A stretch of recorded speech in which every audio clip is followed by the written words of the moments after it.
Ein schönes, großes Landhaus, etwas abgelegen, mit viel Grün drumherum, wird auch gern bezeichnet als Chalet oder Masía. Wenn du so ein Haus gefunden hast und gerne kaufen möchtest, dann prüfe vorher bitte, wie das Grundstück klassifiziert ist nach dem Bebauungsplan. Denn in der Regel stehen solche Häuser auf Tierra Rustica oder Finca Rustica.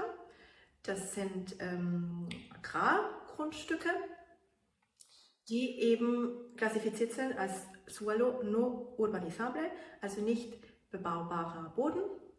Und auf solchen Grundstücken dürfen eigentlich keine Wohnhäuser drauf gebaut werden.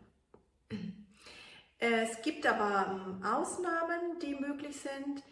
Dann dürfen solche Wohnhäuser auf solche Art von Grundstück aber nur eine sehr geringe Bebauungsdichte aufweisen.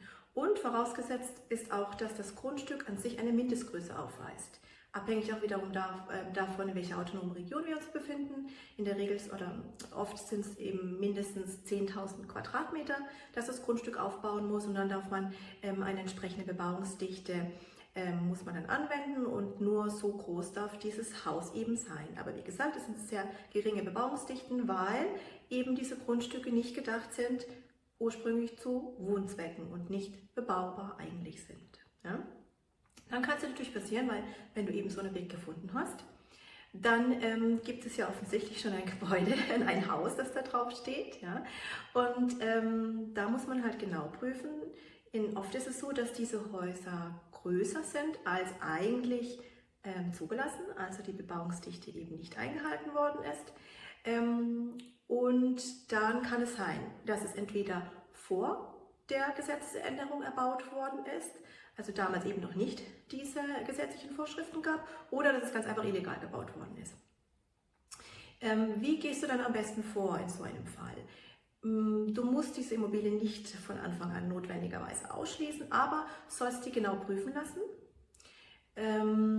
um zu schauen, ob sie gegebenenfalls Bestandsschutz hat oder ob sie gegebenenfalls doch noch legalisiert werden kann nachträglich. Ja?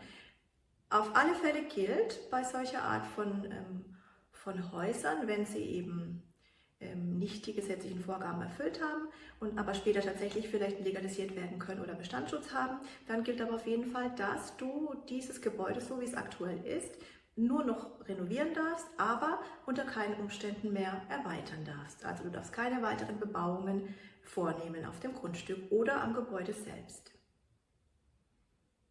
Hast du so ein Objekt gefunden? Dann schick's mir gerne mal, ich gucke mal drüber.